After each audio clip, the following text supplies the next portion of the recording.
Шматки, шматки, дразна се, защото наистина сте големи шматки, братче.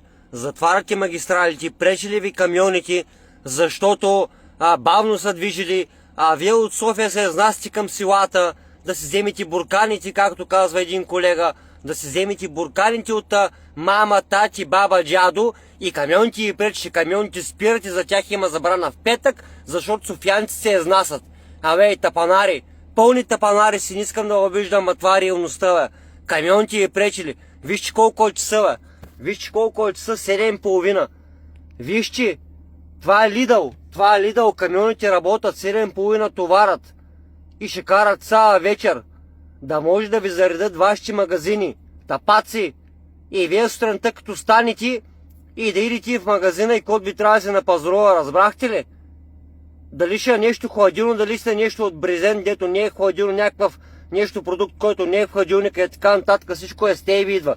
И те ще карат цяла нощ ще карат, за да в дадена точка на България, в всяка една точка на България, всеки един град и всеки един Kaufland, Lidl, извинявам се, да ви зареди на вас стока. И вие сте пълни неблагодарни, защото те ако ги няма, те ако не искат сега да карат цяла нощ, с тия фрига тука, вие утре в магазина няма да имате нищо. Уния адери, дето са адер, дето са опасен товар, дето и пречат. Утре къс станете сутринта няма да може да се приберете, ако ги няма тях. Защото няма да може да се заредите, защото няма кой да ви е заредил бензостанцията и не може да се приберете в тъпата София, разбрахте ли? Не се да ви пречим. Днес се кача на магистралата, имам точно време да се прибера до гаража, спират на полицайите и ми казват, дойди колко са часа, забранено за тежко товарни автомобили. Кавал, ти ми казваш до 8 часа, че е забранено, па на мен на 7 часа, в 7 часа ми свърша работния ден, аз след 7 часа не мога да я никъде, а ти до 7 до 8 часа ще ме държиш. Тапанари, наистина си тапанари, братче.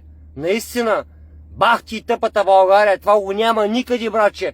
Пълни неблагодарници се, тези хора цяла нощ ви карат, той чака да натовари. Ето спи сега, сега ще стане, ще карат цяла нощ, ще ви натовари стоката. Сутринта ще станете, ще идете на пазаровите и утре е събота вечер. Вие си правите купон, си правите мръвки, твати, умвати, саламчета си пържите, студена биричка си пиете, еди какво си, благодарение на тея. Благодарение на този, който са спи и после ще карат цяла нощ, ето го и още един отива да ви товари нещо друго. Я кашкавал, я паржоли, я маржоли. И вие сте пълни неблагодарници. Всеки камион е виновен. Те ако ги няма, сте пълни, гладни мишки. Нито работа ще имате, нито гориво да идете на работа ще имате, нито в магазина ще имате нещо. И ни слагат забрана за каране. Защо?